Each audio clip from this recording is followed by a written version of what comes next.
On the news, a number of people have asked me very sensible questions. How can we issue, the common law court that is, a certificate of title when we've got a mortgage? Well, remember, if you're in there, you must have paid a deposit, and you've obviously got the keys, so it could be seen on reasonable grounds you must be a lawful potential owner. Now, you've got to remember, I'll just put a little clip of video up there, and it shows you how the banks work. The banks actually lend you nothing. There's no exchange of money whatsoever, so therefore I have no conscience of issuing a certificate of title for somebody in possession, which is 9/10 of the law. Now that goes back to the Bible. I'll try and put a few things up to explain that. It goes back to the Bible. You're in possession, so why not? The banks have got no say whatsoever. Because the Reserve Bank, just another private company, just like your governments, all private companies. So possession is 9/10 of the law, so get yourself a certificate of title as soon as possible. All you need is your name and address, a lot number. If you've got any other details of a copy of a certificate or not, just send us the details, your given names, family name, etc. Something to prove that you are who you are would be good, and a driving license would be great, but just do your best. Be honest, because if you're not honest, it will come back and bite you. If you have a mortgage and you don't pay that mortgage, then the banks will more than likely take you to the Supreme Court and try and organize something there. But the Common Law Court will stand by and help you at that particular time as well. But in the meantime, get a title, a certificate of title. Same for your car. Get a master deed for your car saying that you own it. Just keep it simple. I'll put some more videos up. Don't think about it, just do it. On the news, signing off. Bye for now. It's interesting how few questions we actually ask about very everyday things, like when we go into a bank and we ask for a loan of, say, $50,000, £50,000, what actually happens?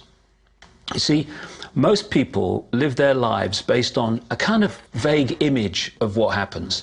What actually happens is you ask for £50,000, they type into your account £50,000. That's all they do. They don't mint any coins, they don't print any money, they don't move any precious metal anywhere. They just put £50,000 into your account on a computer screen. From that moment, you start paying interest on money that has never, does not, and will never exist. Apparently it began with the goldsmiths in the 17th century, when people were trading in gold. Gold was heavy to carry around, so people stored the actual metal in vaults and traded receipts instead. Those receipts were the first paper money. Since only a few people would withdraw their gold at any given time, the vault owners, basically the new bankers, began creating receipts for more metals than they actually held. They loaned out those receipts and charged interest on money, gold, that they didn't really have. That's how our so-called fractional reserve system was born. In this system, the bankers get to make up money out of nothing, while the rest of us have to work hard to earn it. It has created a modern form of serfdom where the mass of society is now working to pay off their debt to the banks. So how come if you or I make up money, it's called counterfeiting, but if the banks do it, it's increasing the money supply? How did the banks get this power? This is Jekyll Island, where in 1910, representatives from the Rockefellers, Rothschilds, Morgans, and other private bankers gathered secretly to draft the legislation that would create the Federal Reserve. Ed Griffin literally wrote the book on what happened at Jekyll Island. Central banks are banking cartels which have gone into partnership with the respective governments in the countries where they operate. And they've been given monopolistic power over the creation of the nation's money supply. That's what the politicians handed to them as a gift, you might say, for the partnership. Now, in return, what did the bankers do for the politicians?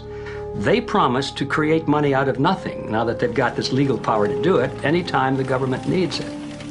And since 2008, we've witnessed the greatest fake money printing run in recorded history. This financial sleight of hand disguises the costs, hides who's to blame, and leaves us as debt slaves working to pay off the bill. I found it revealing that in the same year the Federal Reserve was founded, 1913, the Internal Revenue Service was also established. An income tax was then instigated so you and I would have to pay the politicians' debt, plus interest, to the bankers. Well, first of all, the Federal Reserve is an independent agency, and that means basically that there is no other agency of government which can overrule actions that we take.